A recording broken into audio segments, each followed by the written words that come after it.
নমস্কার ভিউয়ার্স, সবাই কেমন আছেন? আশা করি ভালোই আছেন, মুইও ভালো আছি। তো আজকে মুই দেখাম 6 মাস প্লাস বাচ্চা নুদরি খোয়ার প্রসেসটা, যে কেমন করে মুই নুদরি বানাছো সেই নুদরি বানার প্রসেসটাই মুই দেখাম। জানো না তোমরা কি কায় কি কনে নুদরি, কিন্তু আমার দিয়ে এটা নুদরিই কই। তো পুরো ভিডিওটা দেখার জন্য তোমার সবাইকে অনুরোধ রইল, তোমরা দেখো আর ভালো লাগলে লাইক শেয়ার কমেন্ট অবশ্যই করেন। তো প্রথমে মুই বিভিন্ন ধরনের ডাল নিসুম, বাদাম নিসুম, তোমরা চাইলে আরও ডাল অ্যাড করি পান। এটা মুই নিসুম ঠাকুরের ডাল, আর এইটা ছিল মুখের ডাল, এটা হচ্ছে মুসুরির ডাল, এই যে কাঠবাদাম, আর এটা ছিল আখরোট।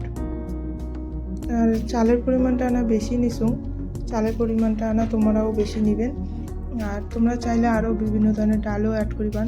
তো এগুলো ভালো করে ধুইয়া পরিষ্কার করিয়া শুকিয়ে নেওয়া হবে, যাতে কড়কড়া করে শুকিয়ে নেওয়া হবে, যাতে ভাঙতে সুবিধা হয়। এইগুলা রোদর দি মেলা রোদর দেওয়া হয়ে গেছে, শুকাও প্রায় হয়ে গেছে, প্রায় কড়কড়ায় হয়ে গেছে। আর বাচ্চাকে আমরা খালি পেট ভরার জন্য এক বাটি ভাত দিলাম, ভাত টিসি টুসি খয়লাম, ভাত খাওয়ার কোনো রকম পেট ভরিল, কিন্তু সঠিক পুষ্টিটা আর পারলে খাওয়া। সঠিক সম্পূর্ণরূপে পুষ্টিটা কোন সময় পাবে? বাচ্চার নাকি যখন নাকি সঠিক খাবারটা, পুষ্টিকর খাবারটা আমরা দিয়ে দেবো, তখন কিন্তু বাচ্চার সঠিক পুষ্টিটা পাবে। তো পুষ্টিকর খাবার না খাইলে কিন্তু, সঠিক পুষ্টিটা না পেলে কিন্তু বাচ্চার মানসিক বিকাশও ঘটে না। তো যাই হোক, এগুলো এলামরি গুঁড়া করে নিসুম, গুঁড়া হয়ে গেছে, এরকম করে মিহি করে গুঁড়া করে নেওয়া লাগবে। গুঁড়া করার পরে এক কাপ দুধ এরকম জাল দিয়েছো, জাল দেওয়ার পরে হাফ চামচ নুদরি দিছো, দিয়ে ভালো করে দুটোই মিক্সড করে গরম করিয়ে নিই, ভালো করে সিদ্ধ করে নেওয়া লাগবে। অল্প না ঘাটতেই থাকা লাগবে, না ঘাটলে ফির এগুলো দালা দালা হয়, পোড়া যায়। ভালো করে বলক ধরিয়ে সিদ্ধ করে নেওয়া হবে। আর বাচ্চার পুষ্টিটা সঠিক না পাইলে কিন্তু বাচ্চা ঘ্যানঘ্যানি প্যানপ্যানি হয়, আর এই ঘ্যানঘ্যানি প্যানপ্যানি কিন্তু মায়ের শোয়া খায়। আর নিয়ে এটি না তাল মিশ্রি দিই, তাল মিশ্রি চিনি দেওয়ার বদলে তাল মিশ্রি ব্যবহার করবেন।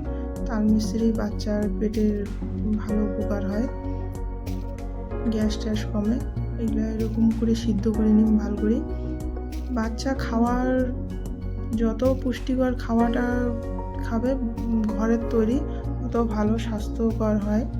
আর বাইরের কৌটা জাতীয় খাবারটা খাওয়ার থেকে এরকম বাড়িতেই ভালো করে পরিষ্কার করিয়া নিজে হাতে খাওয়ানোটাই ভালো হয় আর কি। বাচ্চার যত স্বাস্থ্যকর পুষ্টিকর খাওয়া খাওয়াবেন, তত বাচ্চার মানসিক বিকাশটা বেশি ঘটবে, শারীরিক বিকাশ বেশি ঘটবে, বুদ্ধির বিকাশ বেশি ঘটবে। তো ওইগুলো প্রায় এরকম হয়ে গেছে। তো তোমরা চাইলে এই 1 কাপ দুধের সাথে 1 কাপ জলও অ্যাড করিবেন, কারণ অনেক বাচ্চা খালি দুধ খাওয়ার পায় না।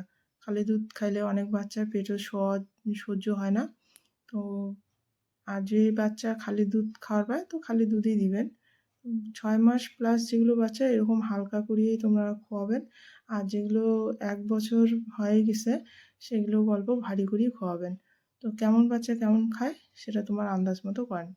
তো হয়ে গেছে এটা, ঠান্ডা হওয়ার পরে এটা খোয়া লাগবে বাচ্চা।